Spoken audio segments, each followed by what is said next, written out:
Jackpot in the well.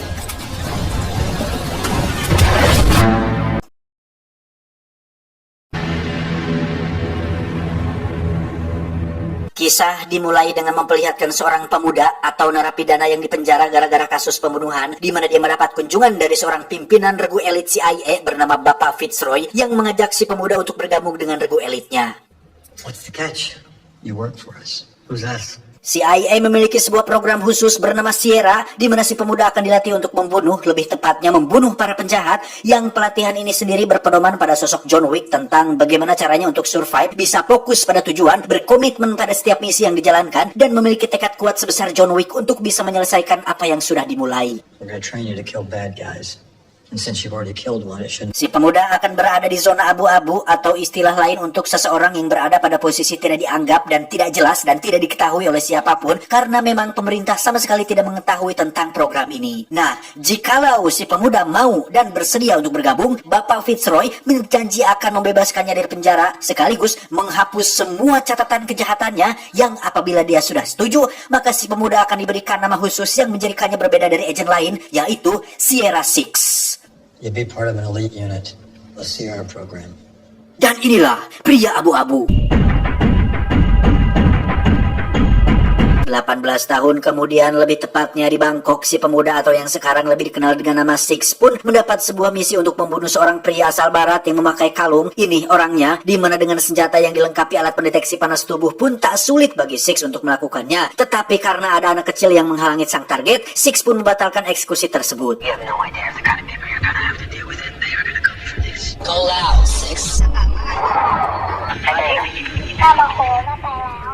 Perkenalkan, dia adalah Danny Carmichael alias bos baru regu elit CIA menggantikan Bapak Fitzroy yang kita lihat di adegan awal tadi. Danny cukup emosi dengan Six yang tidak langsung eksekusi saja dan biarkan saja bocah itu mati tertembak, toh gak ada hubungannya. Bukti bahwa Danny adalah sosok yang tega melakukan segala cara asalkan tujuannya tercapai. We have a very small window to take out a very bad dude. We're clear for collateral. Go loud. Gotcha. Karena Danny terus mendesak, Six pun segera bergerak untuk menyelesaikan misi dengan metode lain yang lebih rapi, yaitu hand to hand seperti yang sering dilakukan oleh John Wick. Tiba saatnya duel, Six sempat kewalahan dengan si target memiliki kemampuan bertahan yang hampir mirip seperti dirinya. Namun karena Six diuntungkan dengan usia yang masih muda dan motivasi yang lebih kuat, dia berhasil menciderai si target dengan cukup parah.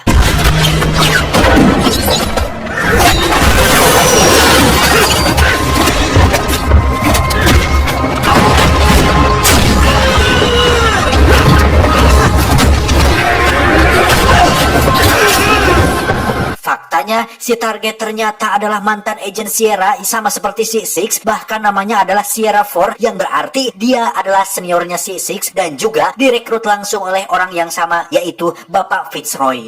Same as you. Where'd you train? Last night. Dalam detik-detik sakaratul maut itulah Sierra 4 mengungkapkan jika bos baru alias Danny Carmichael adalah seseorang yang berbah dan tidak worth it untuk dijadikan pemimpin, di mana Six diberikan sebuah kalung berisi informasi penting, entah informasi apa itu. Sebelum meninggal, Sierra 4 meminta satu hal kepada Six untuk habisi Danny dan regu elitnya karena mereka tidak seperti yang Six perkirakan. Dia adalah Miranda, pendamping Six dalam setiap misinya. Six menyuruh Miranda untuk pulang duluan dengan alasan dirinya ingin jalan-jalan terlebih dahulu.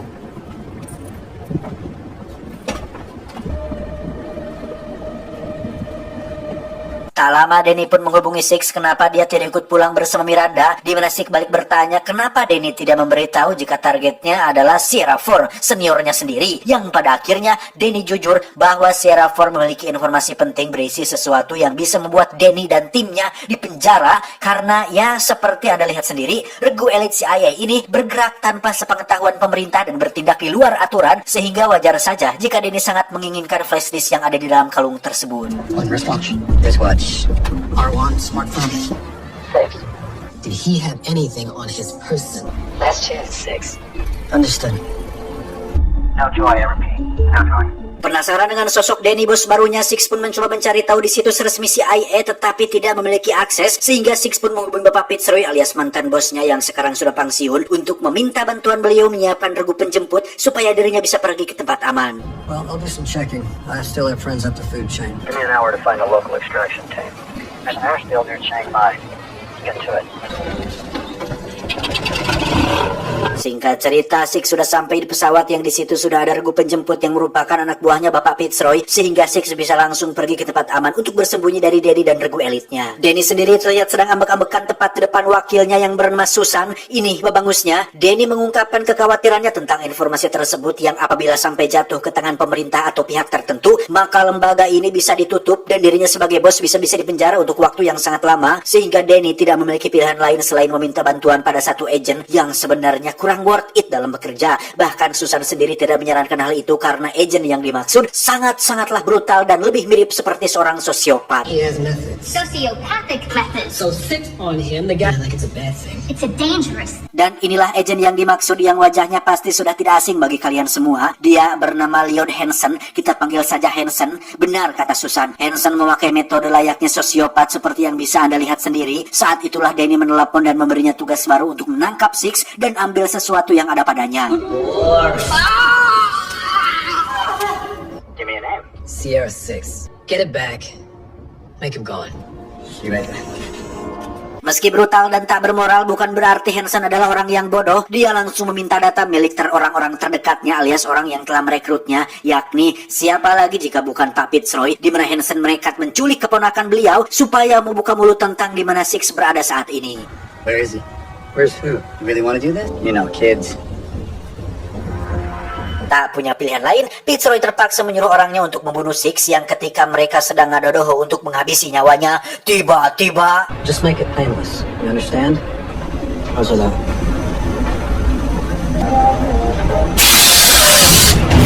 ya, insting seorang agen Sierra memang tidak perlu diragukan lagi. Program latihan yang didapatkan Six benar-benar melebihi pelatihan pada umumnya, yang hal itu disadari betul oleh Fitzroy yang memang memiliki keyakinan tersendiri bahwa Six tidak akan mudah untuk dibunuh.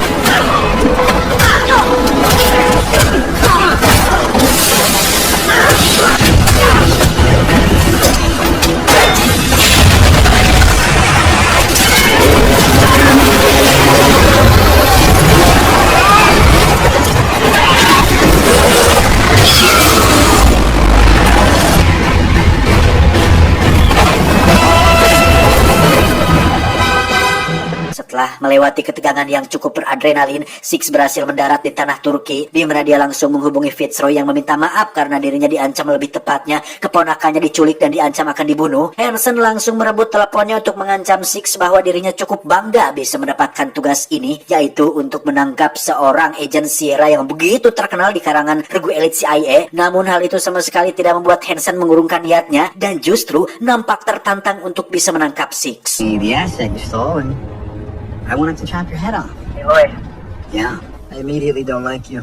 Melihat semangat Hansen yang berapi-api membuat Fitzroy ingin menyampaikan sesuatu bahwa Hansen sama sekali tidak sebanding dengan Six. Motivasi mereka berdua jelas berbeda karena Six sudah dilatih untuk menjadi agen yang sangat fokus, berkomitmen dan bertekad kuat. Hal itu langsung dibalas Hansen dengan mengatakan bahwa dirinya jauh lebih baik, lebih pintar dan jauh lebih punya banyak fasilitas. Yang hal itu dibuktikan dengan tim pembunuh CIA yang sudah dia siapkan untuk membunuh Six. I'll unearth every man or woman he's ever slept with. Every grade A wet team from here to Reykjavik. I'll dig up every safe house he's ever stayed in. And that, Tom, is exactly what bad ethics. Six sendiri terlihat sudah berada di salah satu gerbong kereta di mana dia menyempatkan untuk makan terlebih dahulu, yang mana adegan ini cukup membuat saya merasa merasa puas lah, karena dari sekian banyak film action yang pernah saya tonton, jarang sekali ada tokoh utama yang menyempatkan untuk mengisi perutnya, padahal kan gelut teh butuh tenaga. Kalau perut kosong buru-buru gelut atau berpikir saja ngek itu hoream, tidak mampu, yang ada malah rese karena lapar. Sehingga Six adalah satu dari sekian banyak tokoh utama yang cukup masuk akal untuk menjaga stamina dalam menghadapi aksi-aksi selanjutnya. Sembari menunggu Six bangun, mari saya bawa Anda ke 2 tahun sebelumnya, di mana saat itu Fitzroy masih menjabat sebagai bos regu elit. Di situ ada salah satu pimpinan CIA bernama Maurice yang memberi sebuah tugas unik kepada Six untuk menjaga keponakan Fitzroy yang saat ini sedang ditawan oleh Hansen. Which means you are going to babysit.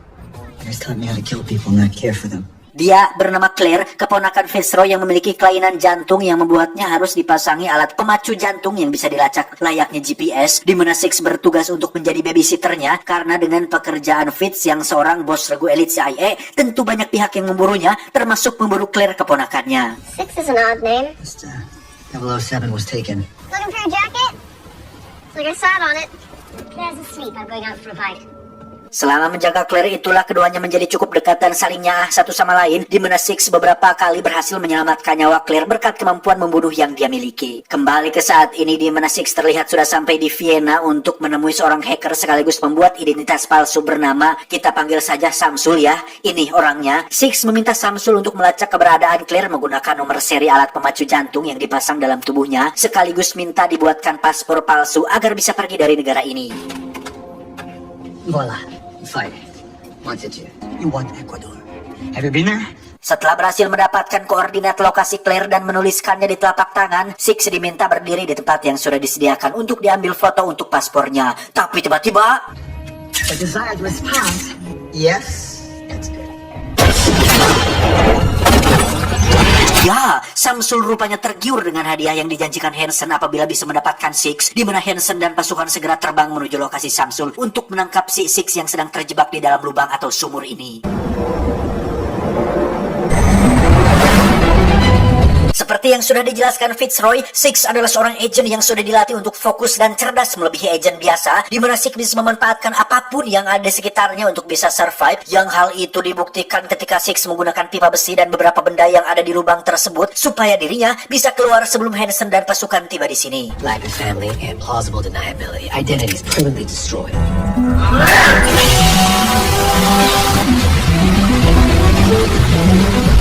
Di sisi lain di markas regu elit CIA kita akan melihat Danny tengah menginterogasi Miranda terkait keterlibatannya dengan Six, di mana Miranda nampak begitu membela Six yang tidak mungkin berkhianat, yang di situ Miranda tak sengaja melihat lokasi Six pada ponsel milik Danny yang sama sekali tidak disadari oleh Danny sendiri. What's the asset? Do you know where sex is?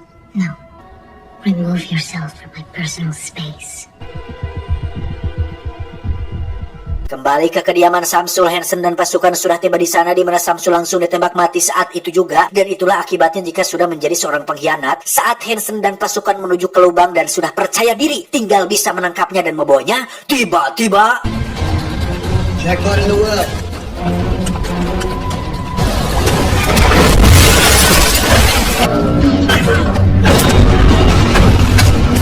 untuk pertama kalinya Hansen akhirnya bisa berhadapan langsung dengan seorang Sierra Six yang ketika interogasi sedang dilakukan, tiba-tiba Six menjatuhkan sebuah granat yang membuatnya bisa lolos dari tempat tersebut. Tak menyerah, Hansen kembali menodongkan pistol agar Six mau bicara, dan lagi-lagi interogasi pun digagalkan berkat Miranda yang berhasil membius Hansen dan membawa Six pergi dari tempat ini.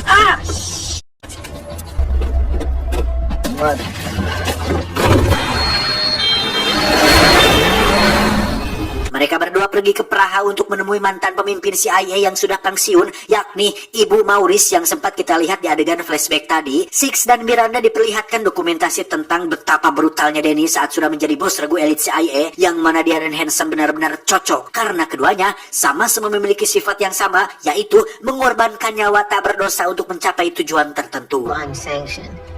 With no regard for collateral damage. Looks like he found out about Carmichael. Got a hold of some evidence. This is why Carmichael pushed me and Fitz out. Di saat bersamaan, pasukan elit Hansen terlihat sedang dalam perjalanan menuju kediaman Maurice yang Hansen sendiri memilih untuk mengawasi saja dari markas. Setibanya di sana, mereka langsung menembaki kediaman Maurice tanpa memperdulikan keselamatan warga sipil yang ada di sekitar.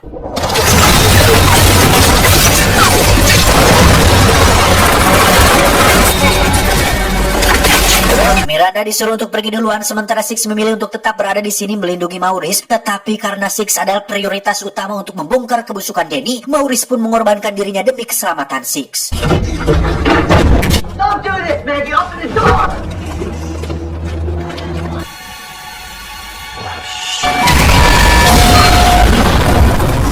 Setelah Maurice mati, Six sempat akan ditangkap polisi tetapi berhasil kabur ke alun-alun. Namun karena Six terlalu gurung gusuh dan berusuhan, dia pun harus ketabrak mobil dan berhasil diamankan oleh polisi setempat.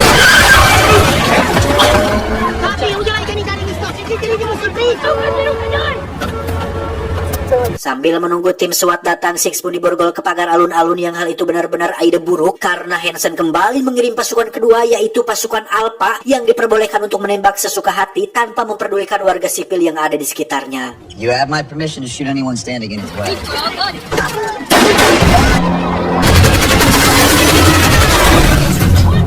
Dan Dan ya, Hansen benar-benar sangat brutal ketika menyuruh pasukan Alpha untuk membunuh para polisi juga, padahal sama-sama bekerja di bawah pemerintahan. Sebegitu sulitnya kah menangkap Six sampai-sampai mereka menggunakan senjata berat, bahkan tak segan-segan meledakkan satu mobil SWAT menggunakan rocket launcher. Extra 10 million to the first guy to put a bullet in his Ken doll's brain. Oh my god, how hard is it to shoot somebody? Kesal dengan tim Alpha yang bekerja tidak becus, Hansen kembali mengirim tim Delta ke lapangan yang menjadikan situasi semakin chaos. Six secara kebetulan menemukan sebuah pistol dan menggunakannya untuk melepaskan borgol dan kabur dari tempat tersebut. Would someone mind shooting the man handcuffed to the bench? This is insane. Wait, please.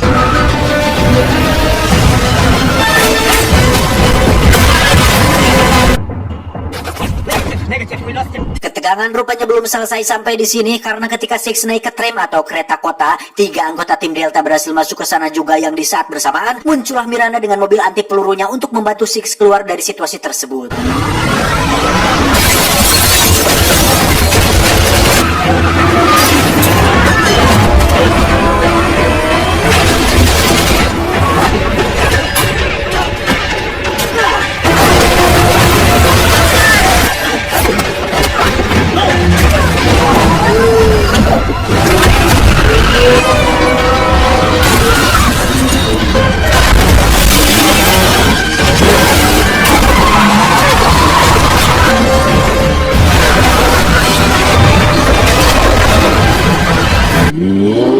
All teams report status. Dan ya, hanya untuk membunuh satu orang saja Hansen sudah merusak infrastruktur kota dengan sangat parah. Bahkan dengan effort yang habis-habisan ini, Hansen justru kehilangan semua anggota tim Alpha dan tim Delta. Hal itu rupanya membuat Susan kesal dan meminta Hansen untuk hentikan ini semua. Tetapi tak lama muncullah sebuah panggilan dari satu anak buah Hansen yang merupakan agen asal India yang kebetulan sedang berada di lokasi tersebut. This is quite possibly the most spectacular failure. Tracking the target. No change, Lone Wolf. Six dan Miranda sendiri pergi ke sebuah rumah sakit untuk meminjam komputer milik rumah sakit demi bisa melacak koordinat lokasi Claire saat ini. Dan yang menarik adalah tulisan pada telapak tangan Six rupanya masih utuh dan tak pudar sedikit pun, sehingga bisa disimpulkan bahwa spidol yang Six gunakan adalah spidol permanen merek Snowman yang memiliki kualitas bagus dan tahan lama, bukan promosi. There. She's in Croatia. Ya, muncullah si pria India menghajar Six dan Miranda sampai kewalahan, di mana dia berhasil merebut disnya dan lolos dari kejaran mereka berdua. Si pria India pun langsung pergi ke markas untuk menyerahkan disnya, di mana Claire dan Fitzroy sendiri dikurung di kamar atas. Hansen mengatakan akan membunuh mereka berdua karena mereka sudah tidak berguna lagi. Yang hal itu cukup membuat si pria India ini kaget karena tidak tahu jika ada anak kecil yang dilibatkan dalam kasus atau misi ini. Yes. Killing a girl? Do you consider putting a bullet in the girl upstairs a success? Di sisi lain, di perimeter penjagaan kita akan dikejutkan dengan kemunculan Six dan Miranda yang ujuk-ujuk sudah sampai di sini. Mereka mengambil persenjataan milik para penjaga dan tanpa buang waktu lagi, langsung membombardir markas si Hansen.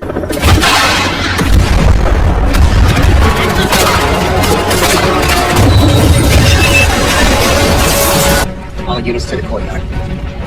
Sementara Miranda mengalihkan perhatian, Six terlihat sudah berada di kamar untuk membawa Claire dan Fitz kabur dari sini. Yang hal itu rupanya disadari oleh Hansen yang langsung pergi ke atas untuk memeriksanya.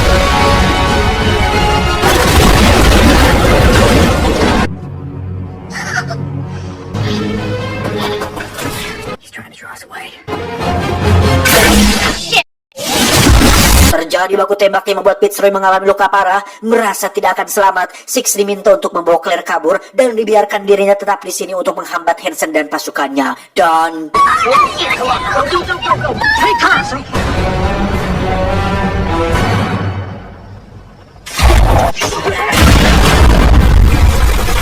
Miranda sendiri kembali harus berhadapan dengan si pria India yang mana terjadi hal yang tak terduga ketika si pria India ini memutuskan untuk menyerahkan dis tersebut. Rupanya dia sudah tidak peduli lagi dengan uang dan hadiah yang ditawarkan Hansen, karena setelah tadi dia mendengar ada anak kecil yang dilibatkan, dia menjadi ilpil dengan si Hansen ini dan sudah tidak ada semangat lagi untuk melanjutkan pekerjaannya. These are not honorable people. Take it. Kembali ke Six dan Claire yang sudah mencapai daratan di mana mereka berdua berhasil dihadang oleh Hansen yang punya watak keras kepala. Claire berhasil tertangkap oleh Hansen dan membawanya ke tengah taman untuk melakukan duel 1 lawan 1 dengan Six.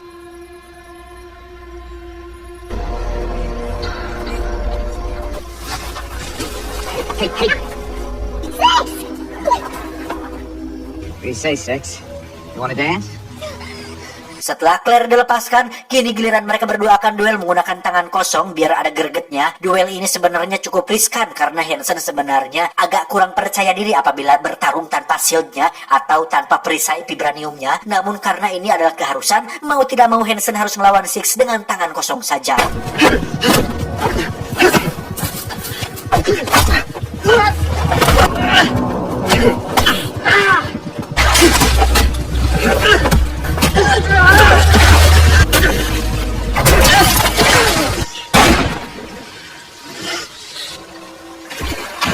Ya, Hansen justru tewas ditembak oleh Susan yang sudah geremetan dari tadi ingin menghentikan aksi gilanya. Dan tak hanya itu, Six pun ditembak di bagian kaki supaya tidak bisa kabur. Karena Susan rupanya ingin membuat sebuah kesepakatan dengan Six apabila dia mau si Claire tetap hidup. Relax. You live. Six diminta untuk menjadi saksi dan Hansen akan dijadikan kambing hitam atas semua kekacauan yang terjadi. Yang meskipun Six harus mendekam di penjara untuk waktu yang sangat lama, setidaknya Susan berjanji akan menjaga Claire dan mau membiarkannya tetap hidup.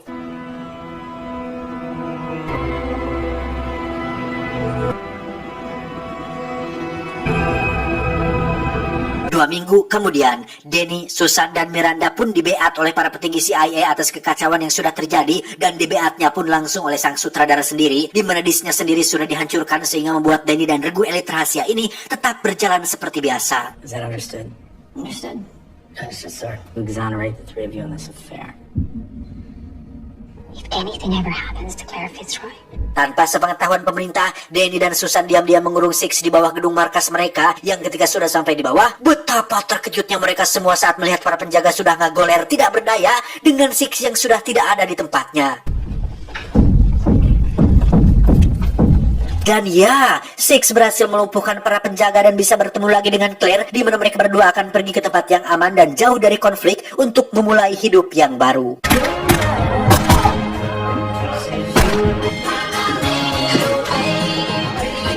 Setelah semuanya selesai, saya baru mendapat kabar jika Hansen berhasil dibangkitkan menggunakan formula buatan Howard Stark, di mana tubuhnya kini menjadi sangat atletis dan dilirik oleh organisasi Hydra untuk bergabung dengan kelompok tersebut. Hell Hydra. Tamat, ending yang cukup mengejutkan.